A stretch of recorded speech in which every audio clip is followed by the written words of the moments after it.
Boa tarde a todos. Meu nome é Beatriz Oliveira Santos e meu grupo é composto por Denison Bispo dos Santos, Maria Nayane Mendonça de Jesus, Maria Núbia dos Santos Tavares e Suelane dos Santos Montalvão. Para a apresentação sobre a BNCC, escolhemos a matemática aplicada ao nono ano e iniciarei falando sobre os pontos positivos que vemos na matemática na BNCC. A matemática na BNCC propõe o desenvolvimento de competências e habilidades que permitem ao aluno perceber a importância dessa área na vida pessoal e social, bem como ampliar as formas de pensar matematicamente, para muito além dos cálculos numéricos. Um ponto importante da BNCC é a proposta de todos os alunos terem acesso ao mesmo conteúdo, mesmo sendo de escolas públicas ou privadas, ou até mesmo pertencentes a regiões diferentes do nosso país. Eu se chamo Maria Nayane e vou falar um pouco sobre a oitava competência da BNCC. Essa competência traz respeito aos direitos de aprendizagem, principalmente do letramento matemático. Sim, mas o que seria esse letramento matemático?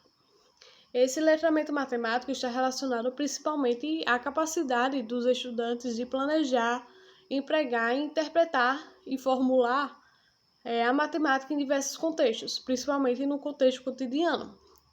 Ou seja, não é suficiente apenas que o estudante compreenda uma determinada operação aritmética e depois ele consiga aplicar isso em um problema. Ou seja, o que acontece muito no nono ano do fundamental é que muitos deles conseguem aplicar essas operações, mas eles não conseguem raciocinar matematicamente, não conseguem dizer os conceitos que foram utilizados e não conseguem entender as definições direito. E isso, segundo a BNCC, não seria suficiente, mas é o que acontece na sociedade. Eu me chamo Suelane dos Santos Montalvão e irei falar sobre a matemática na BNCC. Ela propõe unidades temáticas. Cada uma delas pode receber ênfase diferente, a depender do ano da escolarização. Números. Desenvolve o pensamento algébrico para conhecer maneiras de quantificar atributos de objetos e de julgar e interpretar argumentos baseados em quantidades. Álgebra. Desenvolve o pensamento algébrico para, por exemplo, utilizar modelos matemáticos na compreensão, representação e análise de relações quantitativas de grandezas e também de situações e estruturas matemáticas, fazendo uso de letras e outros símbolos. Geometria. Estuda a posição e deslocamento no espaço, formas e relações entre elementos de figuras planas e espaciais, para, por exemplo, desenvolver pensamento geométrico que é necessário para investigar propriedades, fazendo conjecturas e produzir argumentos. Sou uma das integrantes do grupo de matemática, que ficamos responsáveis pelo nono ano. Bom, eu vou falar um pouco sobre um dos assuntos que é abordado no nono ano, que é grandezas e medidas. Primeiramente, a gente fez uma análise em 2 livros, para verificar se esses livros seguem a BNCC, e ambos os livros que a gente analisou seguem a BNCC, seguem as habilidades e as competências da BNCC. Logo depois, eu fiz uma breve pesquisa para que eu pudesse dar minha opinião se esse assunto é adequado ou não para o nono ano. Eu encontrei um texto da BNCC que diz o seguinte: as habilidades quantificam a grandeza do mundo físico e são fundamentais para a compreensão da realidade.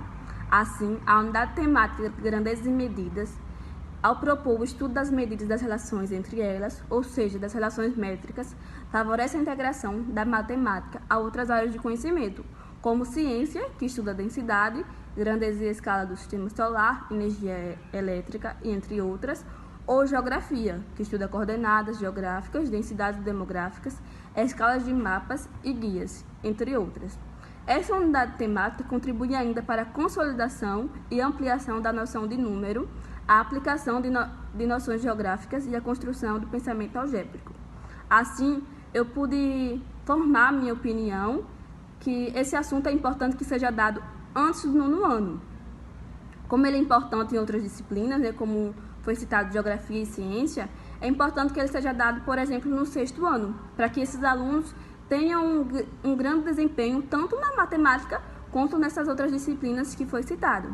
Boa tarde, meu nome é Denison e escolhemos falar também sobre a história da matemática por ser um tema tão pouco tratado e tão pouco discutido em livros didáticos e em salas de aula da matemática também.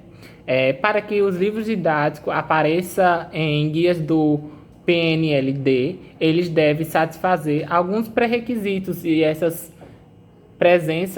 presença da história da matemática aparece entre as recomendações. Os PCNs, que servem de base para o PNLD, menciona que a história da matemática mostra que a matemática é uma criação humana e que os avanços tecnológicos de hoje não seria possível sem a herança cultural das gerações anteriores. Segundo o Brasil, 1998, página 42, e por responder certos porquês já mencionado. Entretanto, no guia da PNLD, em 2014, no tópico contextualização, são avaliadas as problematizações apoiadas na história da matemática, porém não há orientação de como isso deve ser feito, o que leva alguns autores a trazê-la apenas como curiosidade, o que não é estimulado pelos PCN, que afirmam. Ou seja, mesmo que a história da matemática apareça nos livros didáticos em passagens curtas, o importante é que essas informações se mesclem, completem e sejam completadas pelos conteúdos que a cercam, partindo da pesquisa dos alunos, dos questionamentos, do porquê devendo estudar alguns conteúdos, quem inventou a matemática, como será utilizado. Os professores devem se atentar ou trazer a matemática do cotidiano, trazer como são utilizada a matemática no dia a dia. Por exemplo, nós utilizamos ela ao fazer compra. A lista de compra tem várias quantidades de produtos, tem também a questão de quanto você vai pagar, o preço que você vai ter, o desconto que você recebe também. Ao utilizar um celular, você também usa matemática nos aplicativos. Por exemplo, ao baixar, você vê quantos mega é utilizado, vê se o celular é compatível. Você utiliza também no transporte, ao passar o troco, ao ver a quantidade de dinheiro que você tem para poder pagar a passagem. E é isso. E nota-se a importância da utilização da história da matemática para que o aluno perceba e reconheça que a matemática é como uma criação humana e que a ciência se encontra em construção.